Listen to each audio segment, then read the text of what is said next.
All right. Good afternoon and welcome to Preparing for Drought. I'm Brian Painter. I'm the Communications Director for the Oklahoma Conservation Commission, and I'll be serving as your MC today. We have an outstanding list of presenters, and I'd like to remind everyone that we'd encourage you to go to the chat and encourage you to ask questions in that chat. Today, we'll start off with introductions and a drought learning network overview provided by Jimmy Emmons, the OCC Soil Health Mentoring Coordinator and a Western Oklahoma crop and cattle producer, former Leopold winner, and Katie Getz of the Southwest Drought Learning Network. Thank you very much, Jimmy and Katie.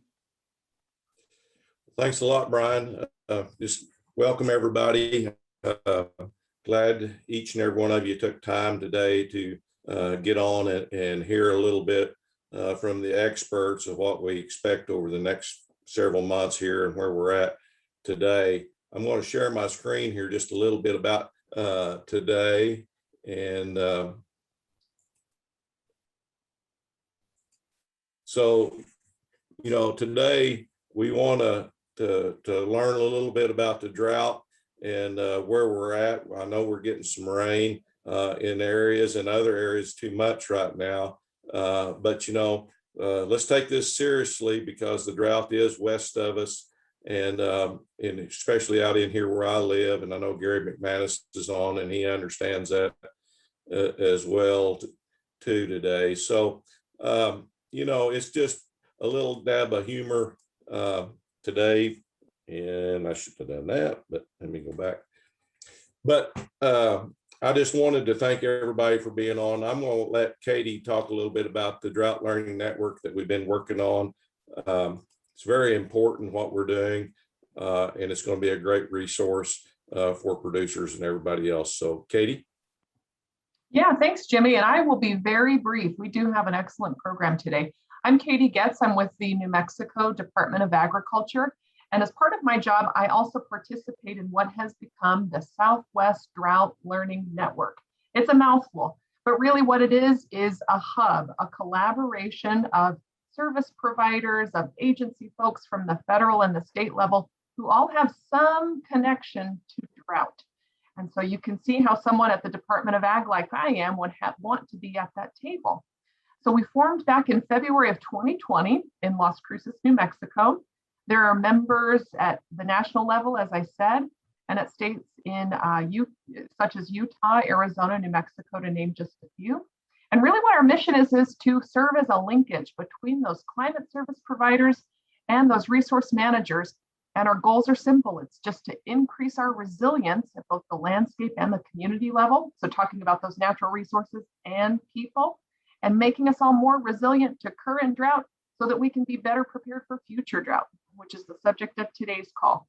So if you are to visit this website highlighted down at the bottom, which I'll drop in the chat here in just a moment, there you will find webinars like today's, podcasts, other tools that can help you navigate the drought, and some other more sophisticated pieces of literature. So I've taken a screenshot of our website over here just to show you some of the focuses of the Drought Learning Network. So again, very new, having formed just in February of 2020. So we invite you to come learn some more about the network and find a way to get involved. Thank you. All right. Thank you very much, Jimmy and Katie. We really appreciate you getting us started there. Next, we'll go to Climate's Hub overview provided by J.B. Martin, the Acting Director of USDA Southern Plains Climate Hub. Thank you, Brian. Can you guys see my screen? We can't at the moment, not yet. Okay, bear with me. Probably should have did a quick run. Tell you what, I'm gonna go ahead and hopefully I can get it up while I'm talking. But I just want to say thank you for allowing me to be present today. My name is, once again, my name is J.B. Martin. I'm the Acting Southern Plains Climate Hub Director for Kansas, Oklahoma, and Texas. What the Climate Hubs do, we provide research and science information and synthesis, tool development, technology exchange and implementation assistance, along with engaging stakeholders, education, outreach, and engagement. One of the things I just wanted to point out, and currently some of the ongoing activity that we have in the Southern Plains is a facilitation of soil health and prescribed fire meetings throughout the region, production of podcasts that Mr. Clay Pope orchestrates on a regular basis, which you'll hear more from him on some of our tools that we utilize from the Southern Plains, and a series of podcasts that we do in partnership with NOAA and state climatologists on periodic weather updates and regional drought conditions. And some of the projects that we have currently, one is a popular soil health curriculum for K-12 students, educating and them on the effects of climate change and the drought and adaptation that we have in our 3-state region, and also a farmstead wildfire preparedness fact sheet that was done and completed by OSU in conjunction with several other partners, including USDA. And we're always looking for more partnerships. One of the key emphasis will be stakeholder engagement, because a lot of people that are not involved in the day-to-day activity of agriculture might not really have a true understanding of what drought and climate change is all about. So that's my presentation. Thank you. Sorry about the slide. Oh, thank you very much for that presentation, JB. We really appreciate it. Next up, we have an Oklahoma conditions and drought outlook for the summer 2021 presented by the Oklahoma State climatologist, Gary McManus. Thanks, Gary, for joining us today.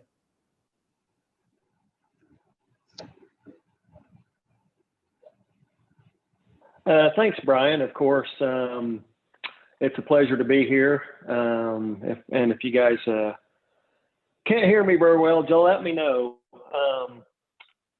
Of course, you know, as we talk about drought in Oklahoma and the many, many drought talks I've given in the state, there's one way I know to get rid of drought in Oklahoma, and that is to schedule a drought meeting. So I hope that some of you are getting rain as we're speaking, especially if you need it. Now, I know some, like Jimmy said, are getting a little bit too much.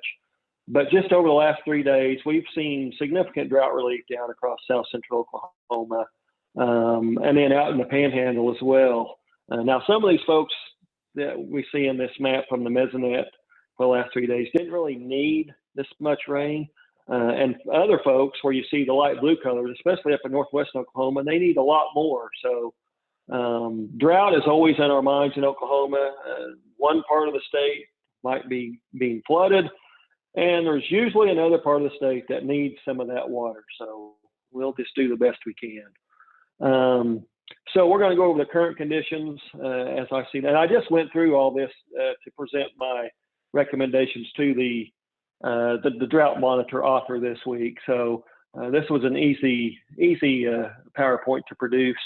We're going to start with the long-term conditions. Now, I went back to the water year in Oklahoma. So we go back to October 1st, 2020 through basically this morning. We can see a pretty normal rainfall pattern as it looks in the colors. We see the higher amounts off to the east, and we get out to the west, we start to get the much lower amounts. But when we go down to the lower map, we do see that for the most part we have lots of deficits across the state, at least going back to that October 1st time frame. And somebody has their mic open and is banging stuff around. That's not me. I usually do that when I'm trying to produce drought maps, but not always. There we go. So if we look down in southeast Oklahoma on the long term, you see some parts of that area have from 9 to even 13 inches below normal going back that time frame. And then lots of deficits across the state from 3 to 4 to 5 inches. And then we have a few places of surplus amounts, especially up into the northeastern and northwest central part of the state, and a few up in the northwest. Now, I showed the long term first because when we look at the short-term conditions, we can see why we don't have bad drought conditions down in the southeast, because they have been relieved at least a little bit by these current rains over the last 30 days. And this is a rainfall map from the mesonet for the last 30 days. The top map, we can see all the wonderful reds and oranges from basically to the southeast of I-44. And then up to the northwest, we see the greens and the blues of the folks that need a little bit more rain.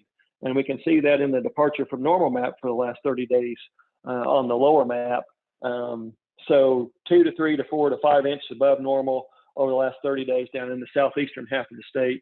And then, 1 to 2 to 3 inches below normal as we get up in the northwestern quarter of the state. And in the Panhandle, just in the last few days, has actually pulled ahead with some surpluses. So that's really heading off an area of the state that was looking at an intensifying drought situation over the last few months. So, as we try to balance the long term versus the short term, that's where we get into the give and take on the drought monitor. Who's been improving recently enough to maybe reduce that drought map, and who has even short term versus long term deficits adding together to make that drought worse. If we look at the topsoil moisture, this is from the USDA, the NASS map, NASS. They look at the percent short to very short for the current week. We can see Oklahoma has improved just a little bit, so only 30% of the state's topsoil moisture considered short to very short. And of course, that's an indication of short-term drought or flash drought even. So Oklahoma is looking pretty good, especially compared to some of our neighbors up to the north and to the west. North Dakota is looking really bad at 81%. They're in a horrible drought up in that area. And then, of course, the western states, Oregon, Washington, and California are in bad shape. And New Mexico, just to our west, is looking pretty bad too. So not too bad in Oklahoma compared to some of our neighbors to the north and west. The current Oklahoma surface water resources, basically your lakes and reservoirs, really only have one reservoir that's in bad shape, and that's Lugard Altus. It is an irrigation lake. The cotton farmers down in the southwestern parts of the state use that for cotton irrigation. So it is pretty low for this time of year, especially when they're needing that water right now for the irrigation of the cotton. But other than that, most of the lakes across the state are looking good, at least the major lakes. A few, Tom Steed and Latonka, are down a little bit, and Foss Lake, but nothing like we saw in the horrible times back in 2010 through 2015 at least. So the surface water is looking pretty decent. We do have reports of stock ponds out across western Oklahoma being low, and some places almost dry. So we have to remember those smaller reservoirs as well, because those are important for agricultural uses. Okay, the current U.S. drought monitor map. This is from last week's map. We won't get the new map until Thursday morning, and I can't really give you a preview of the current draft. We're not really allowed to do that. But do know that even though we are showing about 16% of the state in some sort of drought, mostly moderate to severe drought, in actuality, mostly moderate drought. And there is a large area of moderate or abnormally dry conditions up in the western and northwestern parts of the state, signifying areas that have been dry. We will have some reductions due to the rain this week when that map comes out on Thursday. And we can see the changes in the map over the last 4 weeks. And the bottom part of that figure, the yellow, that's area that has intensified by one class.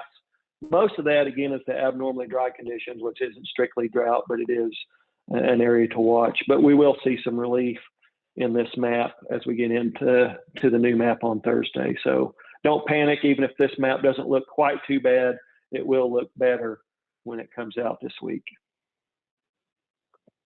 Okay, to the forecasts and outlooks. We're going to look at the short and medium term outlook mostly here. We look at the current 7-day outlook on the upper map from the Weather Prediction Center, a part of NOAA. It shows, of course, heavy rainfall possible over the next 7 days down in the far southeastern part of the state. And then we get over into the western parts of the state that really need more of that rainfall. It starts to reduce a little bit. So as we go over the next 5 or 6 days, when we will have a chance for showers and storms each day, Not really sure it's going to amount to enough out in the western parts of the state to eliminate drought. Hopefully enough to forestall any drought intensification or spread at least.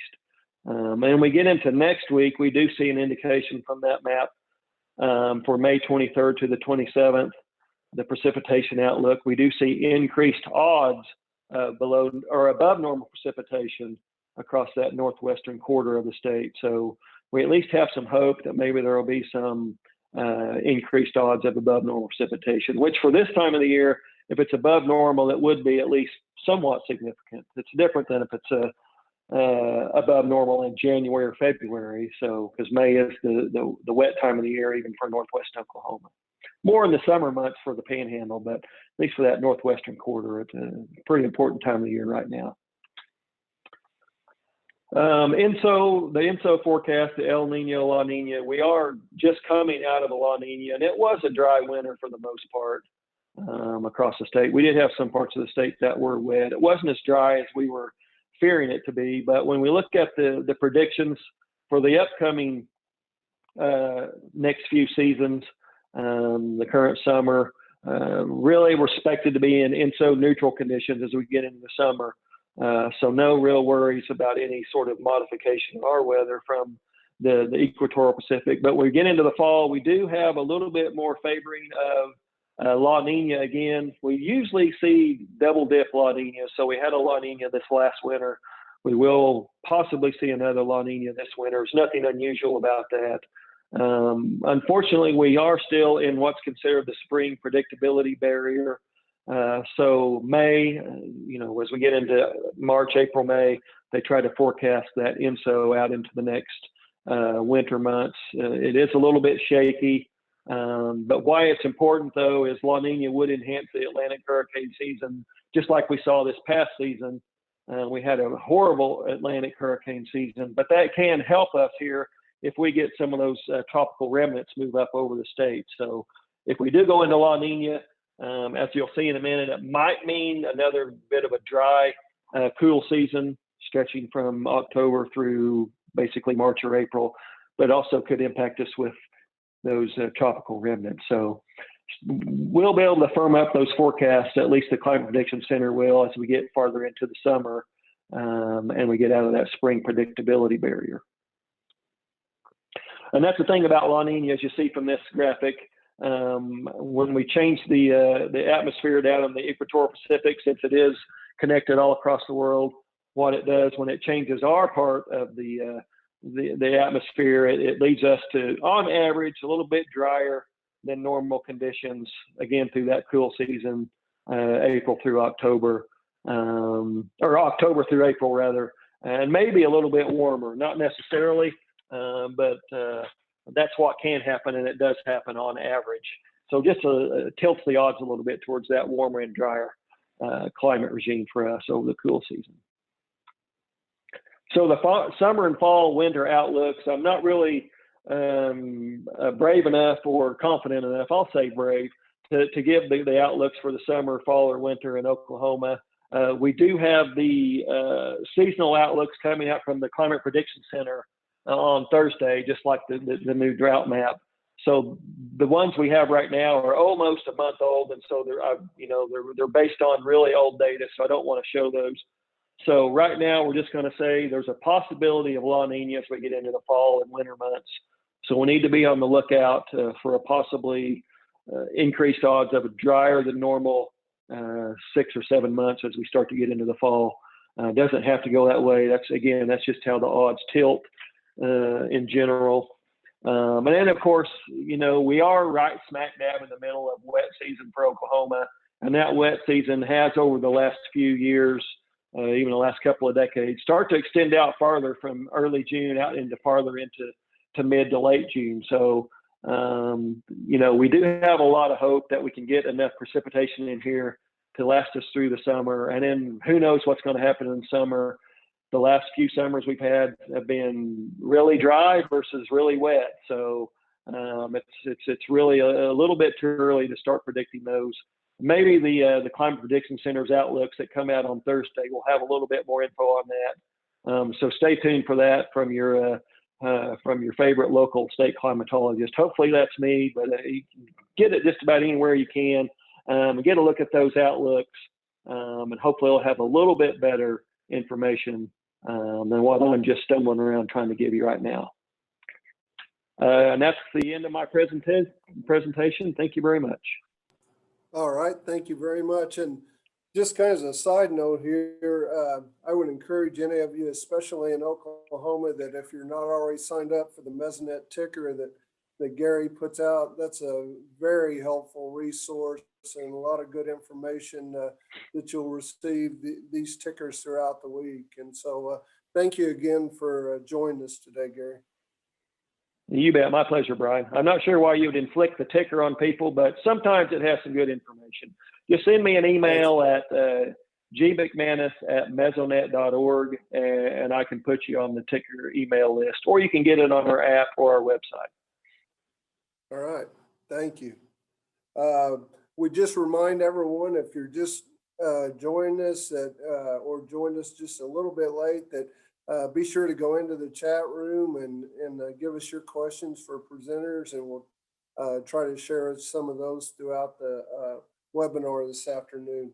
Now we'll go to an introduction to the National Drought Mitigation Center Ranch Drought Monitoring Dashboard from Tanya Haig. Thank you, Tanya, for joining us. Thanks, Brian. All right, you can see my screen all right? I appreciate the opportunity to be here. I'm really excited to share this monitoring dashboard for managing drought risk on the ranch with you. I'm interested in hearing your feedback. Again, my name is Tanya Haig. I've worked with the National Drought Mitigation Center for a little over 12 years now, and much of that time has been spent working on resources for ranchers who are managing drought. Oops, not going to the next one. There we go. So I actually want to start a few steps back. The monitoring dashboard that I'm going to talk about is actually built from the recommendation that every rancher needs a drought plan. And as you all know, drought happens. It happens to the most resilient ranch operations. And we see a drought response plan as complementing and really being thought of as part of resilience building on the ranch. A response plan exists to help the rancher know when it's time to take action and what action to take. And what we've seen is that a drought plan can really help the rancher address some of the uncertainty in decision making that managers often have to deal with during drought. Here's an example of a drought response plan, just for anybody who maybe doesn't exactly know what I'm talking about when I say that. This is from a ranch in South Central Kansas. For this ranch, this is Ted Alexander's ranch, you can see that they've identified 4 critical dates when the manager has determined are the best times for them to make decisions. In the red circle, you can see that there are kind of some if-then statements that make up the plan. So if rainfall by this certain date is less than this amount, then here's what needs to be done and how. And this is a really well-defined, very specific drought plan. Not, there are a lot of different types. Not every drought plan is going to look like this. But this is what some of the ranchers who we've worked with have really recommended. And so the National Drought Mitigation Center has an online resource called Managing Drought Risk on the Ranch that was developed to help develop a drought plan for the ranch. There's information on all aspects of planning. It includes a step-by-step process for putting together a plan, as well as examples like the one I just shared. The Managing Drought Risk on the Ranch website was developed with the expertise of ranchers from across the Great Plains region, from South Dakota down to Texas. So some of it has been developed with the Oklahoma region in mind. We'd be really interested in doing more work to find out, what is applicable and what may need some adjusting to the region. But one of the things that we really learned from the ranchers who helped put these resources together is that they really focused on knowing when drought is a concern and when decisions should be made. And with the understanding that that's difficult. So drought can be very difficult to detect, especially at its onset. It can also be difficult to know what monitoring information should be used and how to use it in decision making. Sometimes there's a lot of information out there that we don't really know how to apply it. And the ranchers that we worked with let us know that it would be helpful if monitoring information could be more directly or could more directly alert them to potential problems and help them answer the kinds of questions that they have when they're making decisions. So to that end, the NDMC recently worked with the USDA Climate Hubs to organize and present a dashboard of drought monitoring information that we found to be the most relevant and usable in ranch decision making. The URL to the ranch plan monitoring page is at the top of the screen. I'm going to say right off the bat before you go check it out, the dashboard and actually the NDMC website is currently down due to a bot attack. We will be back online very soon. That shouldn't happen again. So hold on to this address and you should be able to use it very soon. So what I want to highlight is that this dashboard is organized around 5 questions that ranchers tend to have when they're making decisions during drought. What is my current drought situation? How does this year compare to last year? What can I expect for forage production is kind of a key question. Could I maybe still get enough precipitation to change forage production expectations, kind of that hopeful question? And then what are my options for drought management? And on the website, if you click on each of these questions, it'll jump the user to information to help you answer those questions.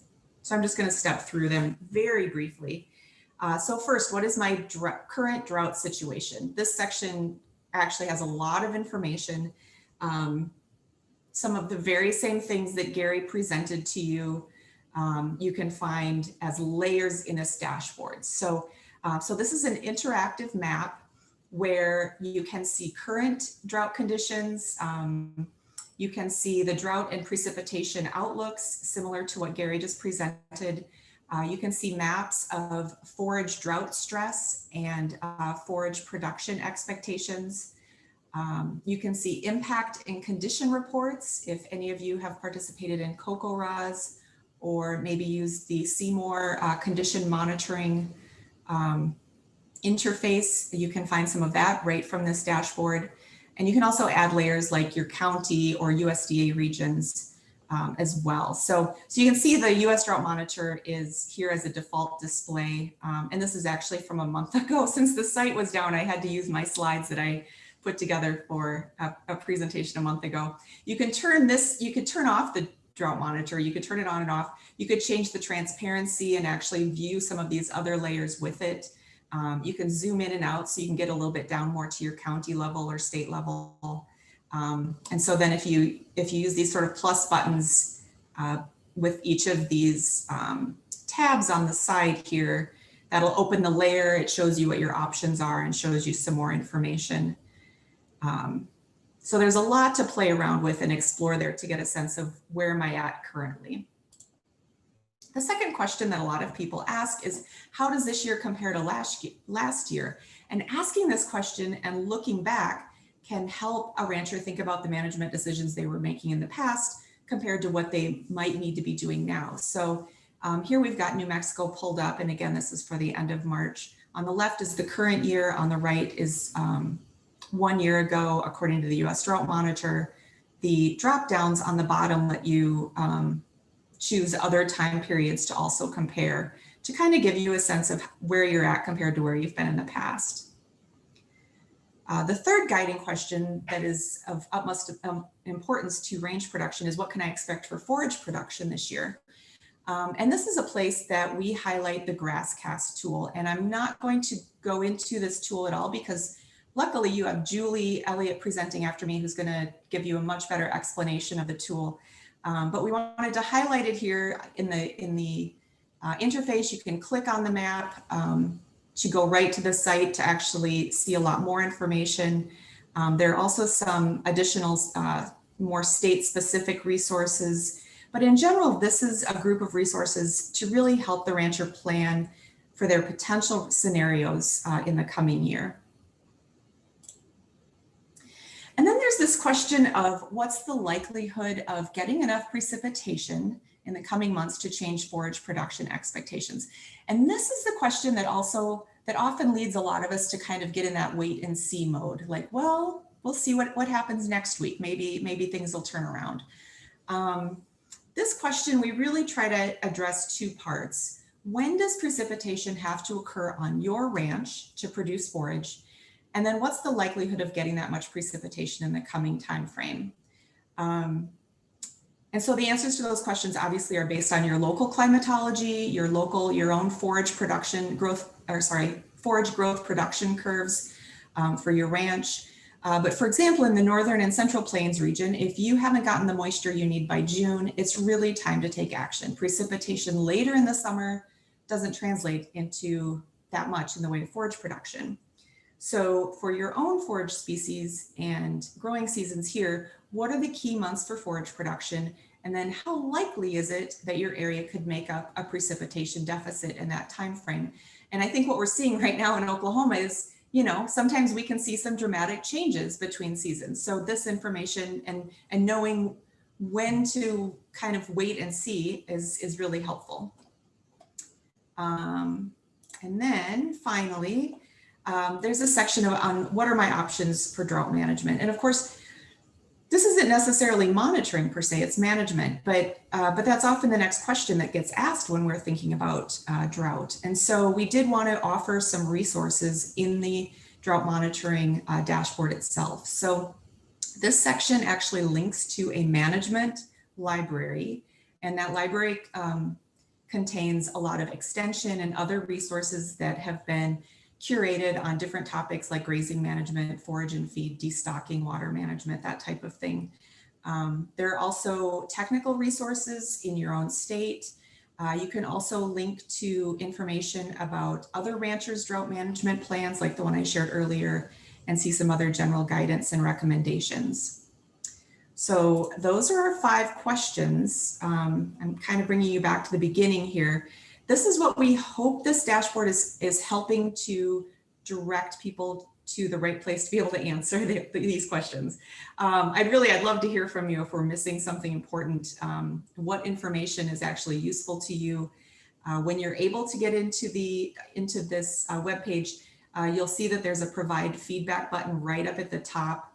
It's a really simple type in your comment type of feedback. So if you have thoughts, please feel free to use that to give your feedback, and we'll try to keep improving this. This is a brand new dashboard just out about a month ago. So I'm going to try to keep on refining and improving this.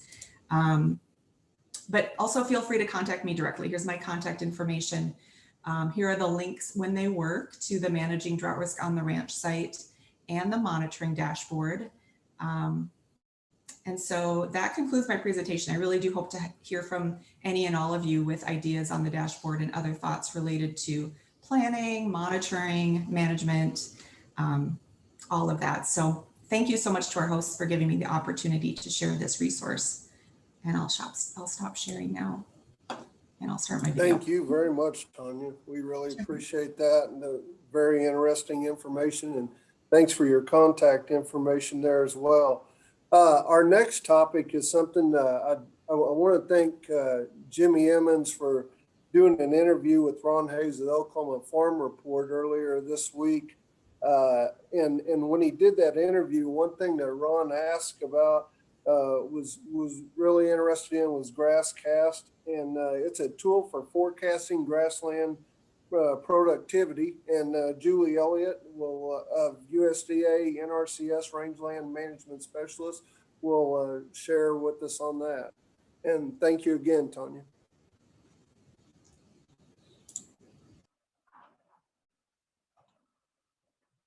Was I successful?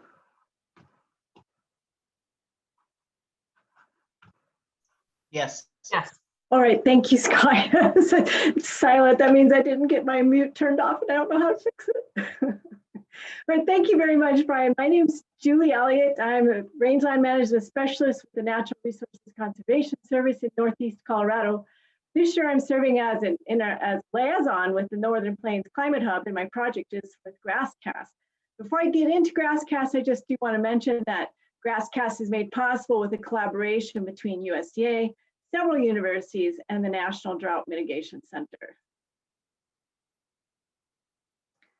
So grass growth is a complicated process, hinging on the right amount of moisture at the right time. But in the meantime, while hay markets can rise, cattle markets can crash, and the range can be damaged in such a way that might last for years or even decades, while we're wondering, will there be enough grass this summer? This is hard on the range, and it's hard on the culture and the livelihood of those living on the range. Therefore, GrassCast was created to help us see what might be lying ahead in the future of that future growing season. GrassCast takes soil water holding capacity, plant communities, and past weather information and puts it all together to create a current soil water profile. Then it adds to that future possible temperature and precipitation scenarios to create a total production prediction. But we still don't know how much it's going to rain. So GrassCast uses three possibilities. Could it be really wet and be above normal? Might it be just right and near normal? Or is the spigot going to shut off and it'll be below normal? And presto, we have GrassCast maps. Now don't panic. There's a lot of colors here, a lot of information. I'll take it all apart for you. But first I need to speak to the Eastern Oklahoma attendees saying, wait a minute, how come we don't get pretty colored maps? And it's just because the statistical relationship between the amount of moisture received, the grass use of moisture, and the resulting grass growth is just too poor to make an acceptable level of confidence. So I'm really sorry that we can't make these pretty colored maps for you. But for all the rest of us, what are these maps telling us? They're telling us based on the observed weather to date, plus future weather scenarios, we expect grassland productivity in your area to be some percent higher or lower than your area's 38-year average. All right, before we look at the maps, let's just get a little comfortable with the color key. The blues are above average vegetative production in percent. The green is near normal, about average vegetative production, 5% above or below. Most of us wouldn't pick that up. And then yellow to red is gradients of below average vegetative production, again, in percent. So let's take a look at the maps. On the left-hand side, the map is above average precipitation. The middle map is near normal precipitation. And the right-hand map is disaster strikes, and we get below normal precipitation. So let's start on the left-hand side. Let's start on the positive side, above normal precipitation. We're going to take Cimarron County up there in the panhandle of Oklahoma. It's a pretty light blue color, and the key tells us that that means 5 to 15% above average vegetative production. We've moved to the middle map though, and that color grades down to yellow, and the key tells us, ooh, 5 to 15% below average vegetative production. And if the spigot shuts off, Cimarron County turns mostly orange, which is 15 to 30% below the average vegetative production. Which one's more likely to happen if you've got a place in Cimarron County? Well, you can zoom into GrassCast. The maps are actually made on 6 mile by 6 mile grids. So you can get down there pretty close to your area.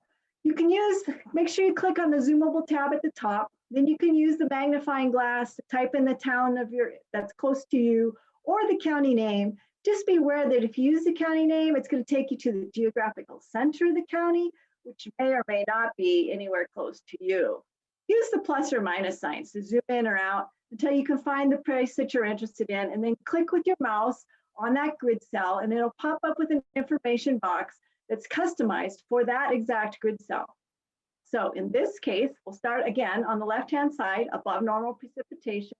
This grid cell that I selected says it's going to be 8% more than the area's 38-year average for production if we have above normal precipitation. The middle map, near normal precipitation, this grid cell is expected to get 10% less than the 38-year average production. And on the right-hand side, again, the spigot shuts off. This grid cell is 28% below the area's long-term average. Well, which one's more likely to happen?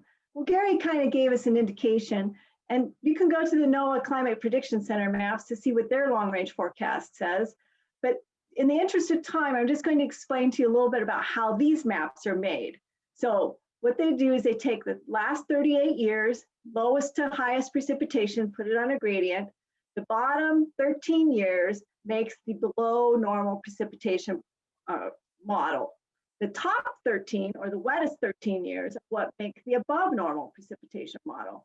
And the years in between form the near normal precipitation model. So think of it this way.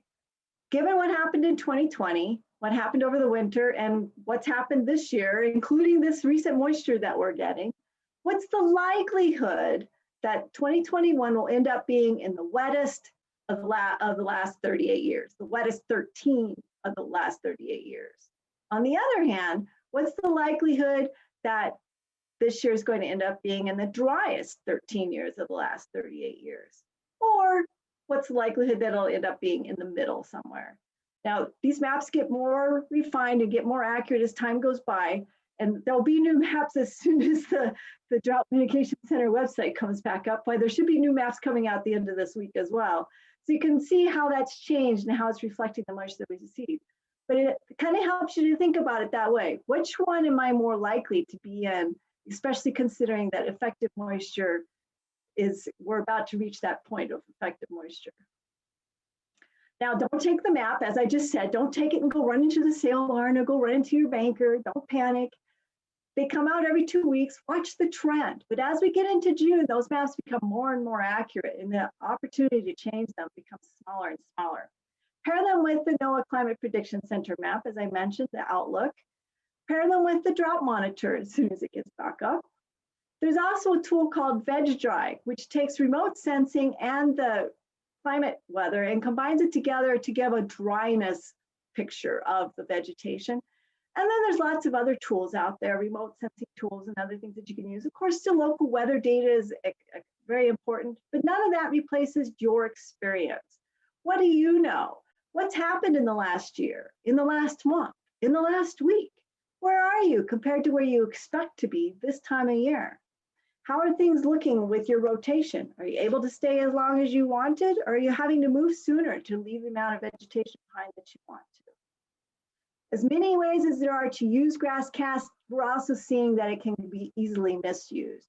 So let's start with this. It's an end of season forecast. This is not what's going to be out there next week or next month. This is end of season. This is not an excuse to go driving 55 miles an hour by your pasture to see how it looks out there. This pasture is a great example. It looks pretty good looking across, huh? Tall green grass, especially if you consider at this point at the end of May, why it was 31% behind for the year, and it was 50% behind from the year before. But when we look at the range, we don't want to look at it through the windshield. We need to get out of our pickup, get off the four-wheeler, and put our boots and our eyes on the ground. You can see my pickup keys just to the left of center there. You get a whole different view there, don't we? Just as you can't see driving by what kind of plants you've got out there for sure, or what the makeup is, GrassCast can't either.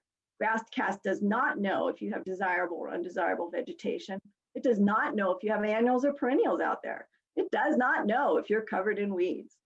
GrassCast is made on 6 mile by 6 mile grids, which is pretty darn good, but that 6 mile by 6 mile average may not match your ranch. The weather stations may have gotten more or less moisture than you got. GrassCast does not know the state of your vegetative cover. It doesn't know how healthy your grass is. It doesn't know how tall the grass is. It does not know how much root system that grass has underneath it. GrassCast does not know how much litter you have on the ground, and therefore it does not know if the precipitation that fell soaked in, if it ran off, or if it evaporated into the air. Therefore, GrassCast should not be a sole source of information for making decisions about management. They should not be your sole source for deciding how many head of stock can go out there, what day they can go on, and what day they have to come off.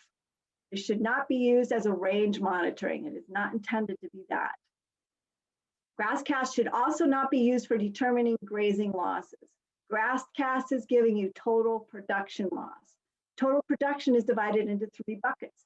The first and biggest bucket is what's left behind for the health of the plant. The second bucket is what is wasted, what wildlife use, what gets urinated, defecated, laid on. And the third bucket is what gets allocated to the animal. When we have a total production loss, that production loss comes out of the bucket that's allocated to the animal. Total production loss does not equal grazing loss. Grazing loss is higher. So go check out our website once the host gets back available, and see what the new maps look like. Click on the zoom up button so that you can zoom into your area of interest. Check out our frequently asked questions tab. There's a good introductory video and good tutorials on how to read the maps if you get confused when you go to look at them, or come back and watch the webinar again. Most of all, we'd like to hear from you. Please contact myself or Janelle Peck if you have questions about it. If the maps predictions don't seem right to you, we especially want to know if the end of the season map that comes out in August, if that does not match the conditions on the ground. We really want to know so we can go back and figure out where the model went wrong and try to refine it so it'll work better. And I thank you for your time. Thank you very much, Julie, for your time, and what an interesting tool. It was really fascinating. Appreciate it, and thank you again for joining us today. You bet. Next on today's agenda, we have from the Kookaras, which is Community Collaborative Rain, Hail, and Snow Network in Oklahoma. We have a presentation by Cindy Morgan Luttrell of the Oklahoma Mesonet. And thank you, Cindy, for joining us this afternoon.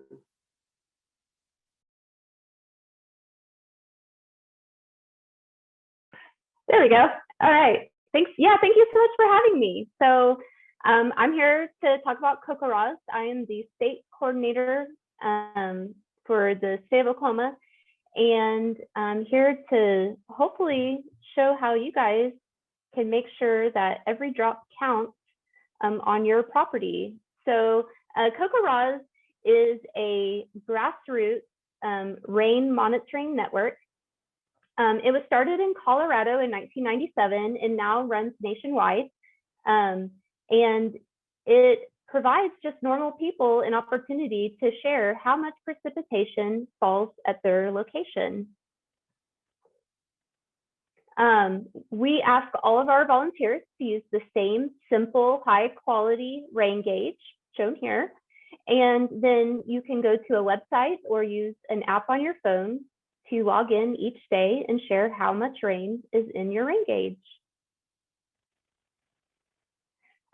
So being here in Oklahoma, we have a lot of people that are Mesonet fans, and yes, we love the Mesonet.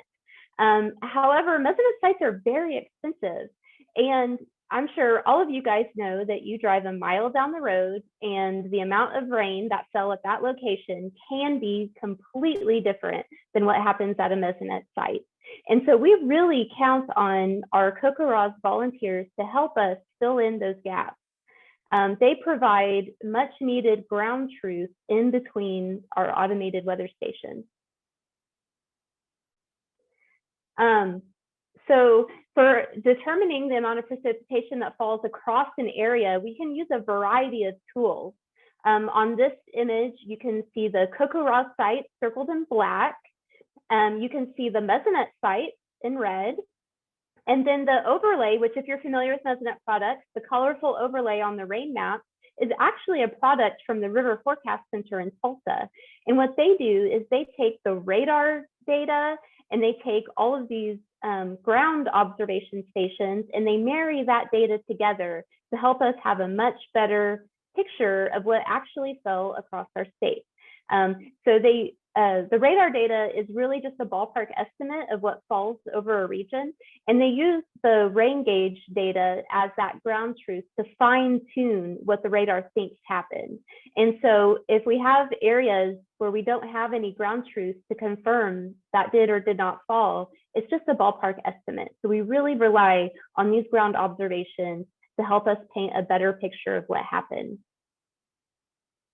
Now, we have really good radar data for most of the state. However, you guys that are in the Arnett area or out in the Panhandle, your radar coverage is not great. The radar's looking way, way up in the sky.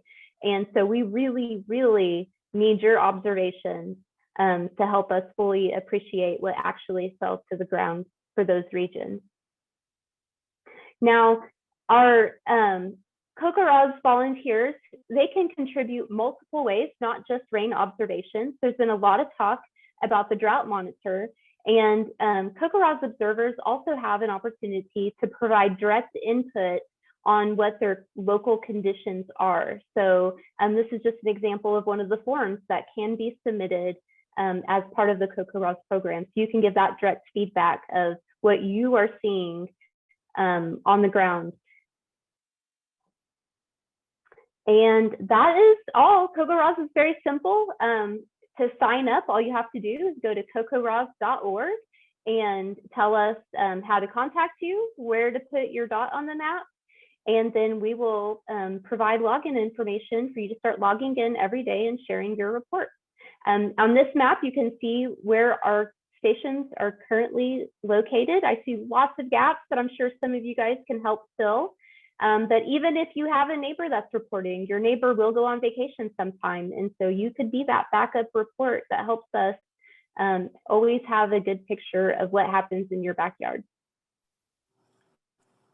Thank you very much, Cindy. I think you just picked up several volunteers there in the course of a few minutes from the way the chat looks. So that was great. And this is a very fascinating network. And so thank you for sharing this with us this afternoon.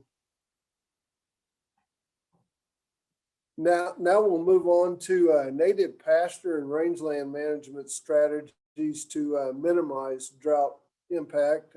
That'll be shared with us by Laura Goodman from the range extension. She's a range extension specialist and assistant professor of the Department of Natural Resource and Ecology Management at Oklahoma State University. Laura, thank you for being with us today. Thank you. Can you see my screen all right? All right. Well, thank you for having me here today. I just wanted to go ahead and share some kind of quick and fast rules of things that you should be thinking about for managing your pastures that you can start doing today. You can start making these decisions today, and they can help to minimize those impacts that you'll have from drought in the future. So they kind of fall under a couple different categories. We'll talk about something about what you can do with vegetation management. Then we'll talk about specific things you can do for grazing management. I'll also discuss some options for diversifying your herd and also diversifying your forage resources. So I want to start out by talking about the green drought. And this image is a little bit confusing, so I'm going to walk you through it a bit here. But on the top, I have some imagery of two adjacent pastures in Oklahoma. And we used the rangeland analysis platform to create the remote sense data that you'll see on the left and the right. The top two maps with the red are indicating tree cover in these pastures. And so on the right pasture that is predominantly prairie, you can see that the tree cover is very low, it's at 14%. While in the woodland pasture, the tree cover is 61. And so you can see that really dark orangey reddish color is indicating the trees on the right side. You can also look at biomass production using this tool. And so this is all of the production for that year. in grasses and broadleaf plants. And so the map on the image on the bottom left is very dark green, indicating that there's quite a bit of biomass production, versus the one on the right that is a much lighter green tan color. And so you can see that that is growing less than a third of the annual production that the pasture on the left side is growing. And so the green drought is what I'm referring to for woody cover, and predominantly eastern red cedars are the plant that we are talking about here. This can be a pretty major issue and lasts a long time for ranchers. And so this is something to be thinking about. It can be expensive to fix. And so it can be causing drought-ish effects on your forage production when you're not even in an actual drought. So here's some actual data. This is for an area near Stillwater. In one area that had no cedar cover, they were growing about 4,700 pounds per acre. If we talk about stocking rates, that means it'll take about 8 acres to carry a 1,000-pound cow for the year. So 10 cows on an 80-acre pasture. Versus the other end of the spectrum on this graph, which is 80% cedar cover, where we're growing 1,300 pounds per acre. Annually, it would take 27 acres to carry that 1,000-pound cow. And so it would be 3 cows on an 80-acre pasture. So what it kind of boils down to is that you get a 400 pound per acre reduction in forage production for every 10% increase in cedar canopy. And so this is just something to be thinking about, that you can start working on well before you ever have drought, to maximize the forage production that you have. And these systems were predominantly prairies in the central and western part of the state, and parts of the eastern part of the state. And so really these benefit not only livestock production, but many, many wildlife species as well. So really important to be thinking about that. If you want resources on how to do woody plant control, we have many of those on some of the web pages I'll show you at the end. So the second strategy that I put in here was relative to grazing management. And so there's lots of different grazing management decisions you can make.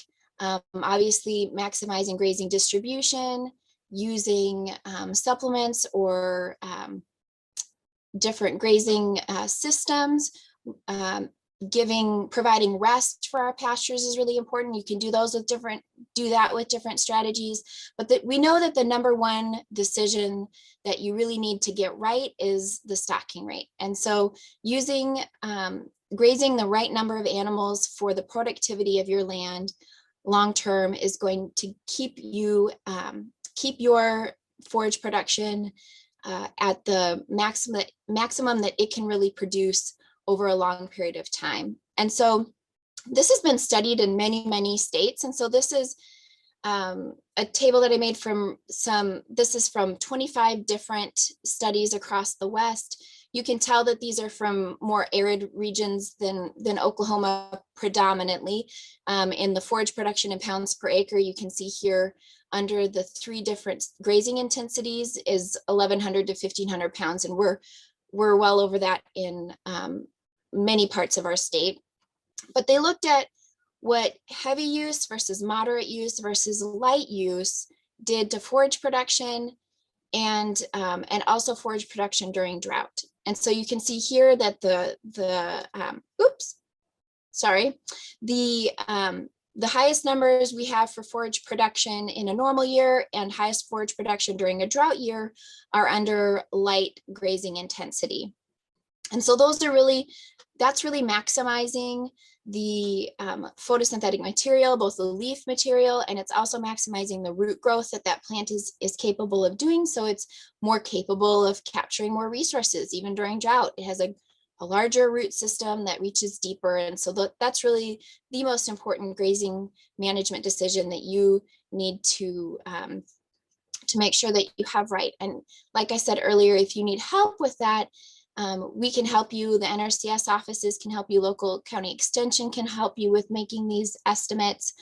And getting an idea of forage production is now so much more so much easier than it was previously. Obviously, we like clipping, but we can also use grass cast. We can use the wrap in addition to just see what was a long-term average for my area, for my pasture, to help us make those decisions. Okay, next thing I want to talk about is just cattle herds. So in Oklahoma, this is relatively old survey data. I wish I had a little bit more recent. This is from 2013, but we know that about 42% of beef enterprises were cow-calf only versus 58% of them being cow-calf and stocker. And so this matters because it's difficult to fluctuate stocking rates with cows. And part of the reason that that's difficult is because there's all these decisions to be made. If you have to destock mama cows, then are you going to restock by just retaining ownership of all of your heifers? Are you going to buy bred heifers? Are you going to buy bred cows? All of the purchase options are typically fairly expensive following drought because lots of other folks are doing the same thing.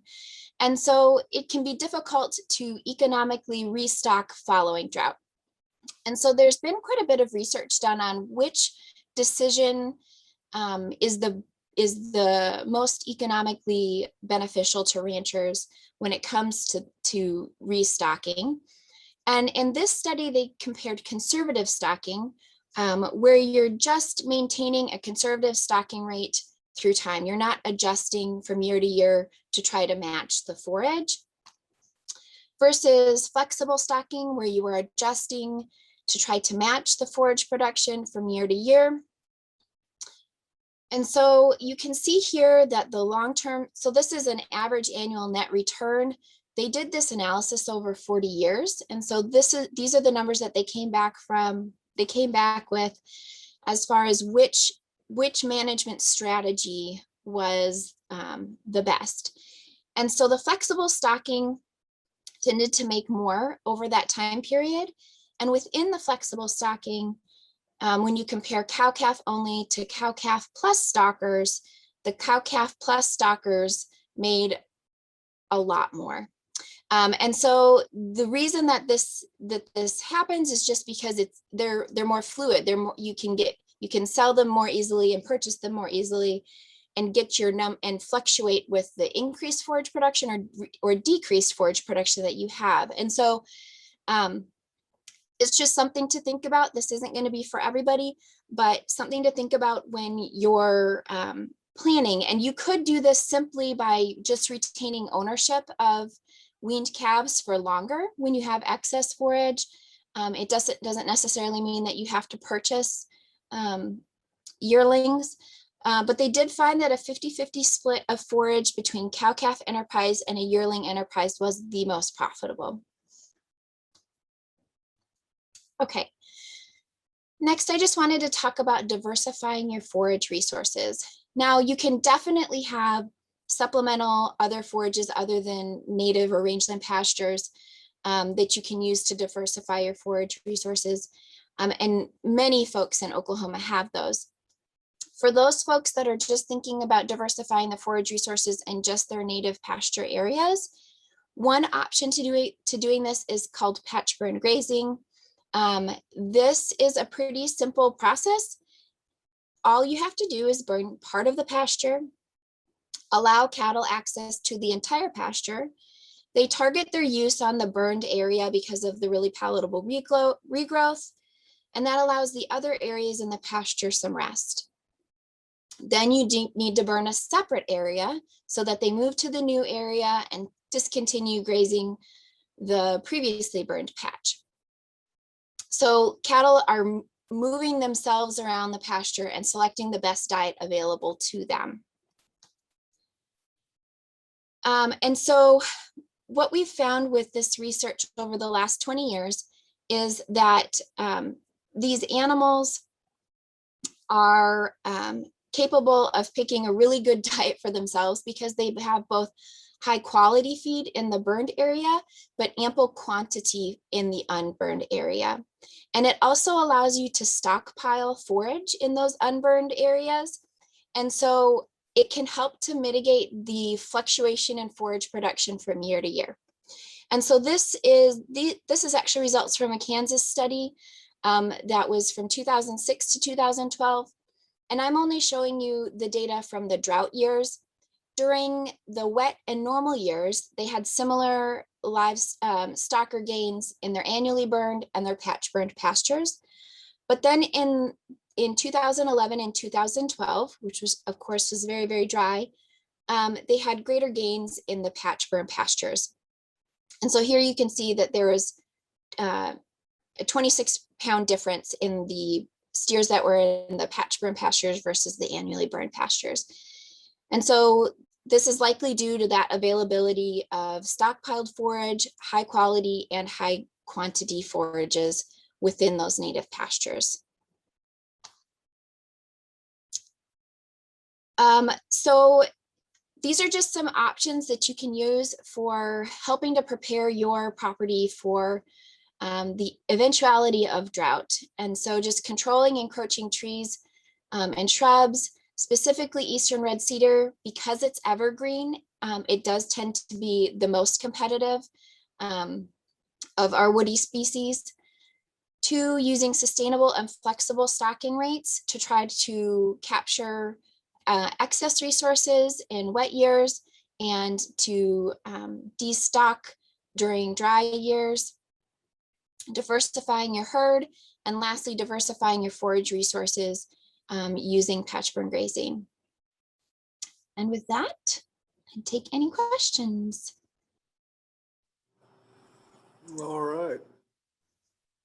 Thank you very much for sharing that with us this afternoon, and really appreciate that, Laura.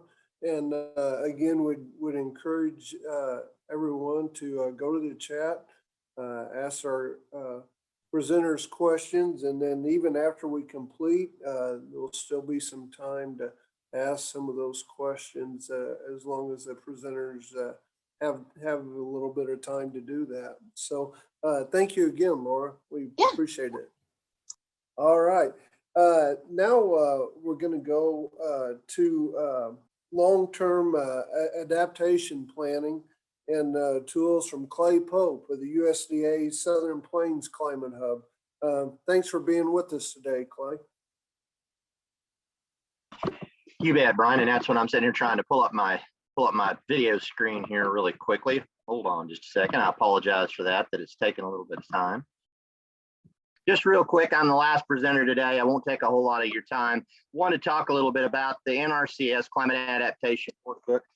Basically, as Brian said, really talking about how to do long-term planning for various weather challenges that we're seeing. Because as we've talked earlier, we can see our weather situation change dramatically in the Southern Plains, go from one extreme to the other. And the Climate Adaptation Workbook is actually just a tool to try to help tie some of this together, give you a little bit of food for thought moving forward, and help you come up with some ideas on how you can kind of better prepare your operation for extreme weather events. You know, when you ask what is the workbook, it's actually a workbook that was designed to help producers to deal with the potential impacts that's coming to their farming and ranching operation from the changing climate.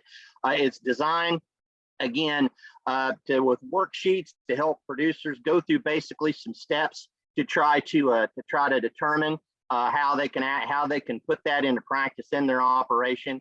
It encourages producers to summarize their answers to these questions and to report and to put together a climate adaptation consideration for their farm and ranch, looking at the overall range and annual operating plans for their operation. And it's really designed to help supplement conservation planning. That's really what it's designed to do, is to be another tool to help as you're going through that planning process, trying to figure out the natural resource plan for your operation, how you can I keep having problems with my presentation. I apologize. How you can come together to supplement that plan for your operation.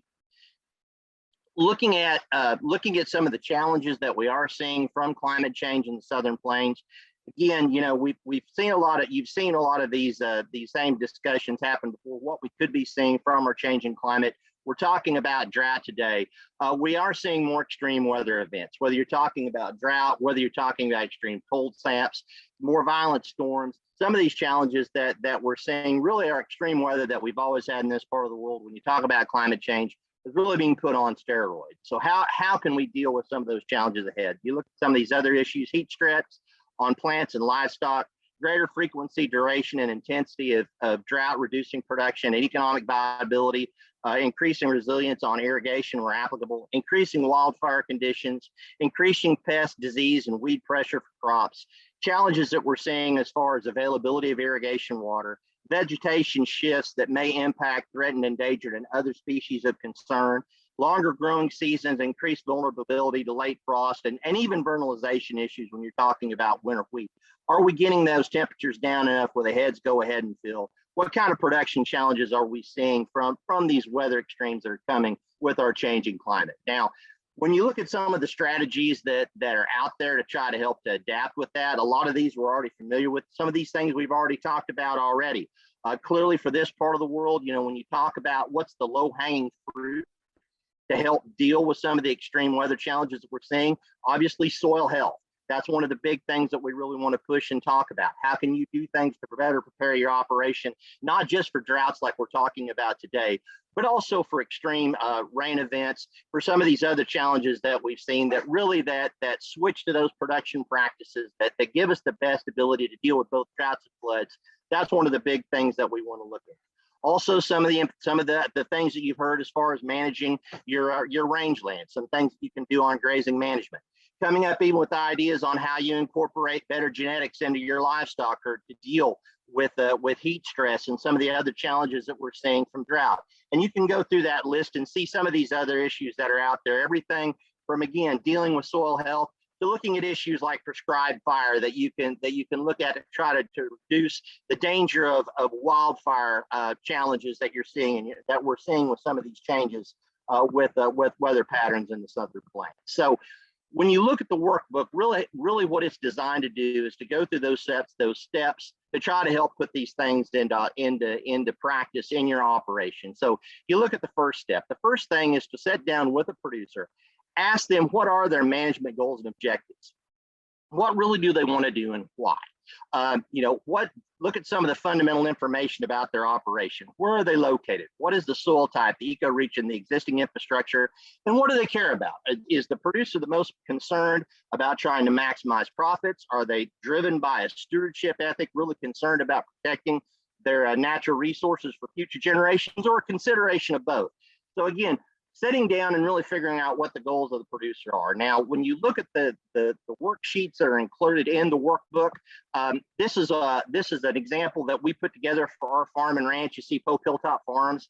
That's actually the name of our farming operation that for my brother and my mother and myself and our farming and ranching operation here in Kingfisher and Blaine County. This is kind of where we started with the workbook, and it might give you some ideas as to what we're talking about, as to how you might look at some of those adaptation strategies and build them into your long-term plan for your operation to deal with some of those potential climate threats that we're seeing. Now, with ours, just look at the top one right here. You know, we're looking at our management unit, which is our entire property. What's our goals? Trying to eliminate soil erosion, wind erosion, and increase the water holding capacity and water infiltration in our soil. And to do that, we want to increase the microbial activity of the soil. So if that's our goals, what are our objectives? Well, we want to increase residue levels and to do that, we want to do that through no-till crop production. Also trying to have something as far as a living root growing and feeding that microbial community within the soil. Again, to help do things to help protect the soil and to do things to help us better prepare with extreme weather, but also looking at our management goals, also trying to do things to help with the productivity of our operation as well. Moving to the second step, assess some of the site-specific climate impacts and vulnerabilities that you are seeing on your farm.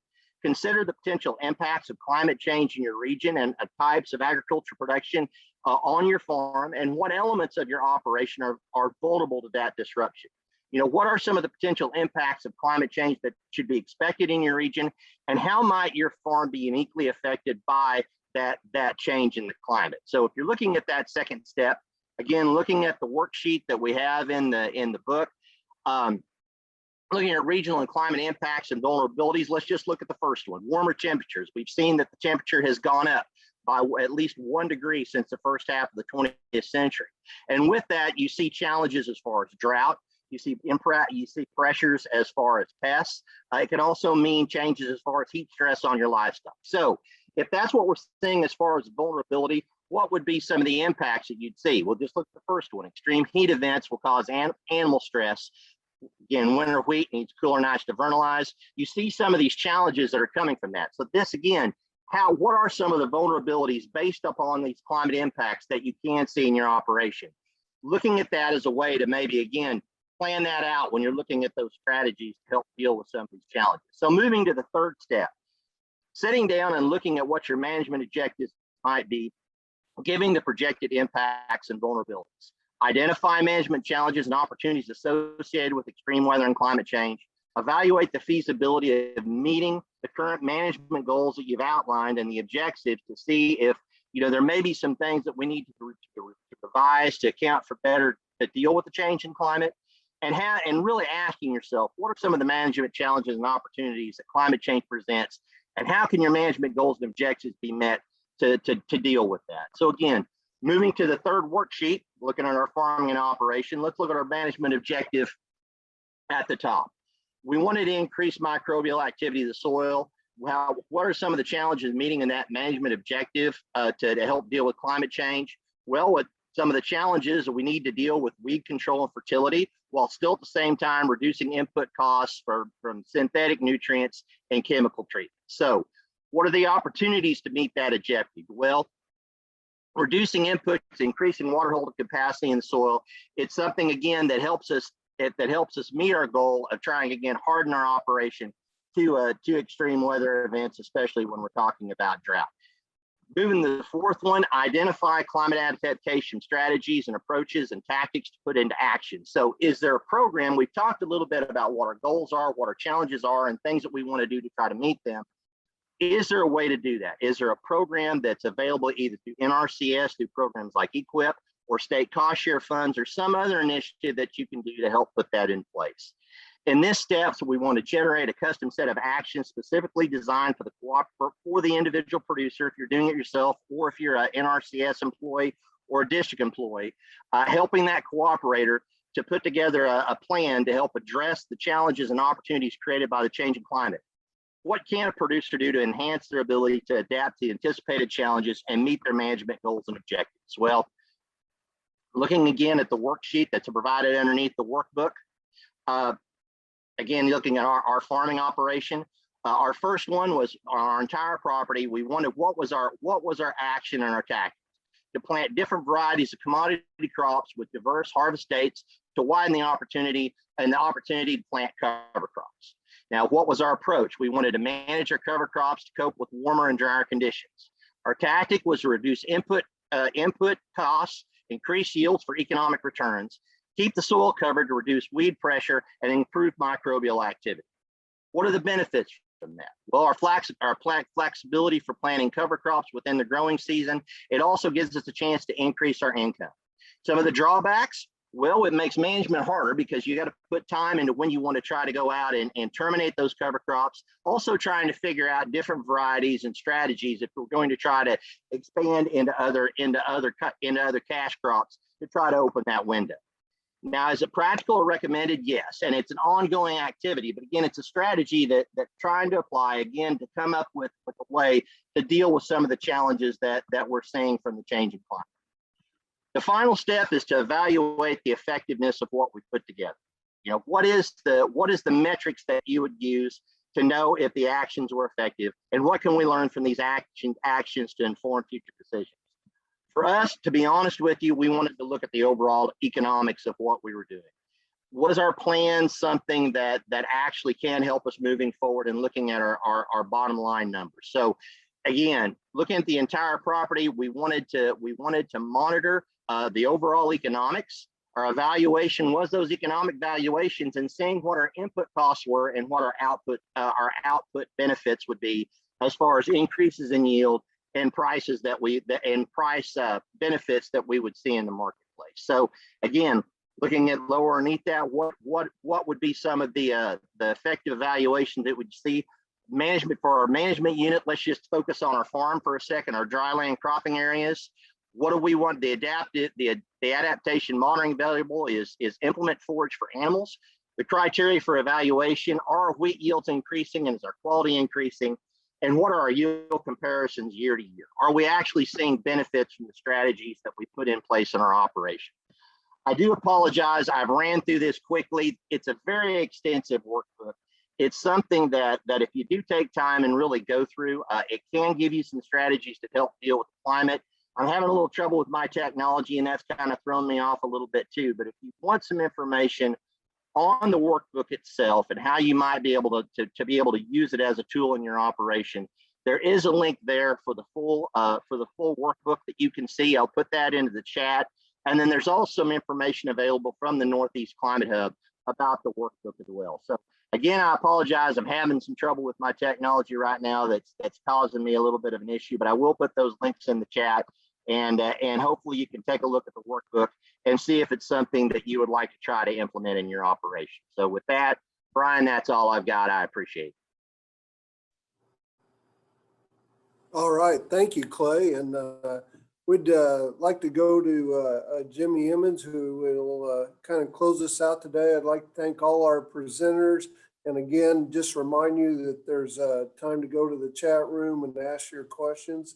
And Jimmy, please share with us as we close here today. Yeah, Clay, could you, there you go. So I'm sure we'll have some more questions in the chat room that Brian's going to monitor there and bring up in a minute. I just wanted to take a brief minute to thank everybody in the group and Katie for working and pulling everybody together, all the team that I've been working with over the past couple of years with the Drought Learning Network. I think this is a great resource.